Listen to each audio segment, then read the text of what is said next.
Selamat pagi pemirsa. Akhir-akhir ini Indonesia digemparkan dengan kasus yang berkaitan dengan Kementerian Pertahanan, yaitu kasus korupsi satelit Garuda 123 derajat bujur timur yang mengakibatkan Indonesia membayar gugatan Avanti sekitar 515 miliar rupiah. Tentu hal ini menjadi perbincangan hangat di kalangan masyarakat karena jumlah kerugian yang tidak sedikit. Maka dari itu, untuk informasi lebih lanjut, sudah terhubung dengan kami, Rafa di Studio 2. Baik, terima kasih pemirsa, kembali lagi bersama saya sebagai moderator yaitu Rafa di acara Indonesia Layar Scout. Di sini kita akan membahas kasus tentang satelit orbit yang dikorupsi. Di sini kami sudah mengundang beberapa narasumber yang berkaitan dengan kasus ini. Yang pertama ada Bapak Laksamana Budha Agus Purwoto dan Direktur Utama PT Jinan Nusa Kusuma Bapak Surya Cipta Putera. Dan selanjutnya ada Komisaris Utama PT Nusa Kusuma Bapak Arifin Guna dan tenaga ahli PT Nusa Kusuma Mr. Thomas Ferdinand.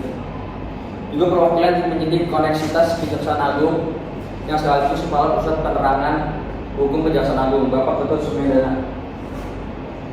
Dan tak lupa juga kita kedatangan seorang mahasiswa yaitu Rani. Dan tak lupa juga kita kedatangan seorang. Baik, kita berlama kita langsung menuju ke narasumber utama Bapak Agus Purwoto. Sebelumnya bagaimana Bapak kabarnya? Sudah ditetapkan sebagai tersangka ini? Enggak, jadi Mas Rafa, perasaan saya ya biasa saja. Ya takut salah ngomong saya. Loh, aman aja Pak kalau menurut saya Pak. Bapak masa takut salah ngomong itu nggak takut merugi negara Pak? Waduh Mas, saya lakukan itu untuk kepentingan bersama. Kepentingan bersama gimana itu Pak? Bisa jelaskan lebih lanjut Pak? Ya seperti yang Mas Rafa tahu ya, satelit itu telah keluar dari orbitnya sendiri. Betul Mas, sebenarnya apa yang kita lakukan emang buat kepentingan bersama. Sebentar Pak. Bukan kan menanya kepada Bapak. Namun untuk memastikan jawaban Bapak dulu ini, sebenarnya terdampak dari satelit dari orbit itu apa sih Pak dampaknya Pak? Bagi negara Pak? Loh, ya banyak dong. Dan yang pastinya itu semua penting. Ditinjau dari segala fungsinya, itu fungsi utamanya adalah sebagai satelit komunikasi dan juga Mas tahu dong seberapa buruk dampaknya, dan juga kalau dibiarkan begitu saja itu juga bisa menyebabkan jalur kosong di angkasa dan kita bisa aset kita bisa diambil dari decline oleh negara lain. Ya, menurut Bapak Surya gimana Pak? Bagaimana menurut saya apa Mas? Tentang apa yang Bapak lakukan tadi, jadi Bapak sempat bilang bahwa ini demi kepentingan bersama. Ya kalau saya sih setuju dengan apa yang dikatakan Agus Purwoto ini. Soalnya komunikasi itu kan menjadi hal yang penting bagi kita semua. Kalau nggak ada komunikasi, acara ini nggak bakal jalan, ya kan Mas? Bercanda ya Mas. Iya saya senyum Pak, santai aja Pak. Ya intinya kayak gitu sih Mas. Oke, semoga pertanyaan dua ini dapat diterima oleh masyarakat luas ya Pak. Jauh ya Pak, kalau dibanding dengan aset kita ada lagi ya Pak yang mau disampaikan? Mungkin tidak ya. Gitu. Dari Pak Sudana ada yang mau sampaikan? Mungkin saya tambahin sedikit kali ya Mas untuk menambah pengetahuan kita semua. Jadi kita ini kan ada di era globalisasi ya. Jadi dalam konteks globalisasi ini kasus ini tuh bukan cuma tentang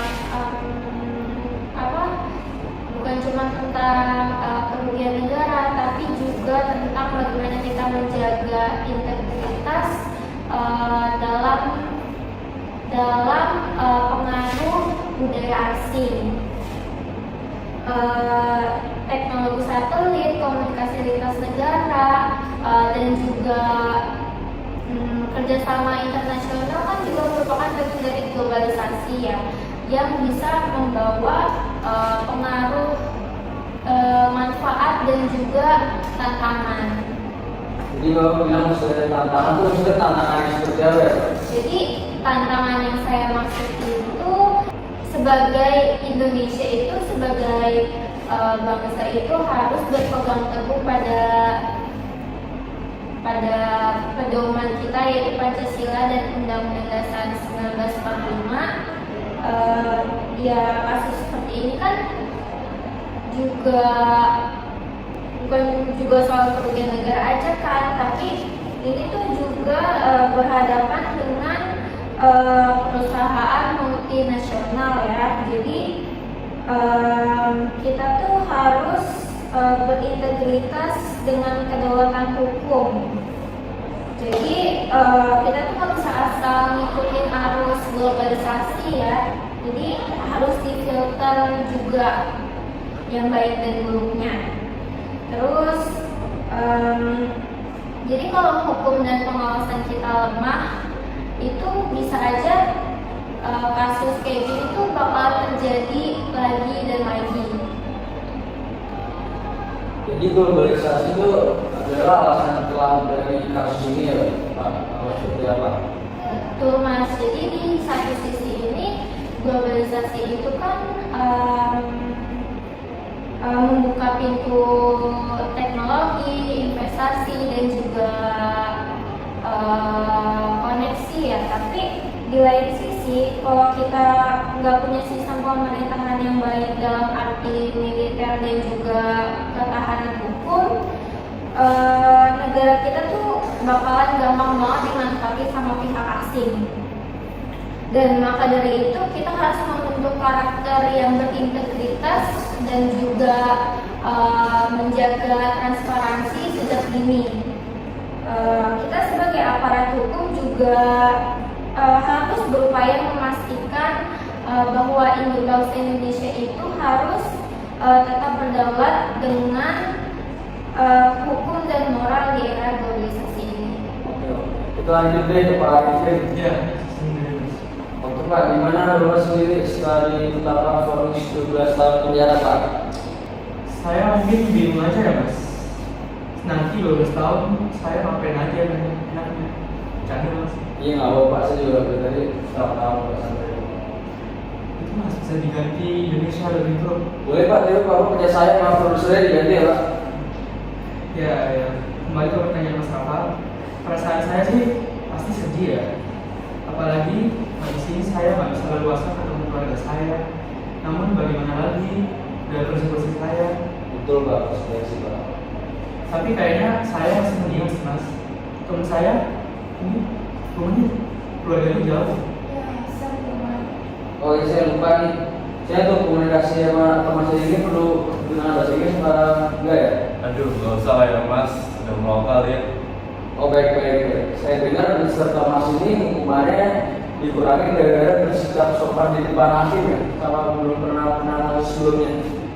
Jujur, kalau tentang itu sekedar aku pernah kontak dan Mas, saya tidak bisa bicara banyak.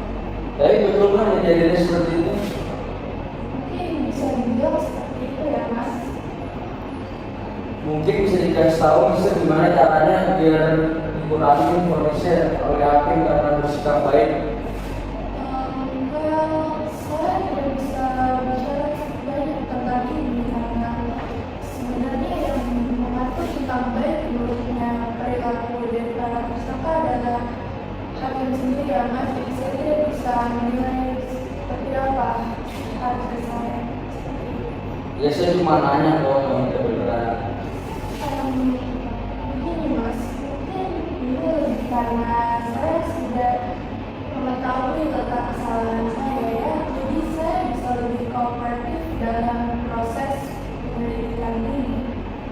Saya sendiri sebagai tenaga ahli mengetahui bahwa saya punya tanggung jawab as profesional, tapi juga saya juga bertanggung jawab moral dan saya sudah sangat punya salah dalam hal itu.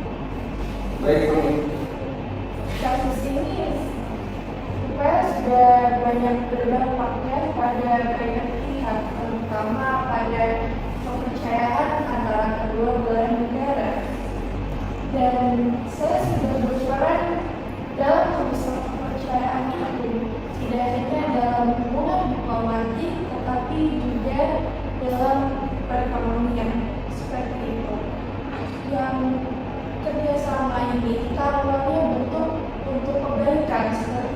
saja dikatakan oleh Pak Surya juga, tetapi ini malah menjadi hal yang merugikan bagi banyak orang. Karena seperti yang kita tahu, hal ini menjadi banyak persepsi yang dibangun mengenai kebenaran, dan hal itu menimbulkan banyak masalah seperti menjadikan negara ini dipertanyakan kredibilitasnya, apakah bisa dipercayakan dan bisa diajak untuk bekerja sama. Saya sadar betul bahwa saya berasal dari luar negeri ini, mengetahui bahwa kepercayaan adalah hal yang paling penting. Dan ketika bahwa saya telah turut aktif dalam merusak bukan kepercayaan ini, saya telah mengecewakan baik itu tim saya, tetapi juga bangsa yang seharusnya saling mendukung. Seperti itu. Baik, pemirsa, itu sedikit perbincangan kita pada narasumber di sini. Dan ada narasumber yang terakhir, yaitu dari mahasiswa, dan kita ingin mendengar pendapat dari mahasiswa tentang kasus Orbit ini seperti apa. Silakan Mbak Rani.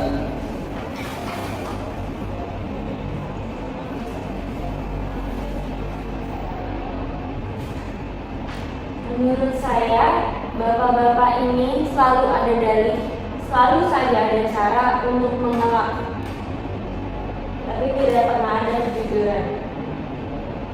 Mereka duduk di sini seolah-olah ini semua hanya kesalahpahaman, tapi mereka tidak sadar bahwa di luar sana ada ribuan orang yang menderita karena uang yang seharusnya nyampai di tangan mereka malah masuk ke kantong pribadiannya masing-masing. Jadi ya saya di sini hanya mempertanyakan saja sih rasa tanggung jawab dari kalian ini bagaimana. Saya bisa lihat bahwa memang dari kasus ini merupakan dampak dari globalisasi seperti yang Pak Ketut katakan tadi. Tetapi kenapa rasa ketergantungan masyarakat terhadap globalisasi ini malah Anda manfaatkan ke dalam ranah yang buruk seperti ini? Negara ini tidak akan pernah maju jika orang-orangnya tadi seperti kalian, yang suka mengambil kesempatan dalam kesempitan, yang menjadikan globalisasi ini sebagai praktik korupsi. Indonesia memerlukan ketahanan nasional yang lebih kuat dan transparansi kepada publik. Dan saya ingin memberitahu aja bahwa kami sebagai mahasiswa itu tidak akan pernah diri.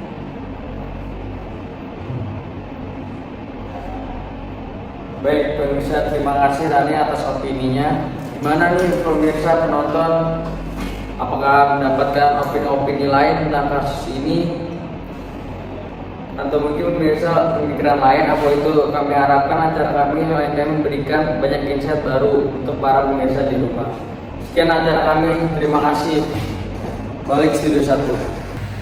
Baik, terima kasih Rafa dan seluruh narasumber yang telah memberikan opininya, dan juga terima kasih kepada pemirsa yang telah setia menonton siaran kami.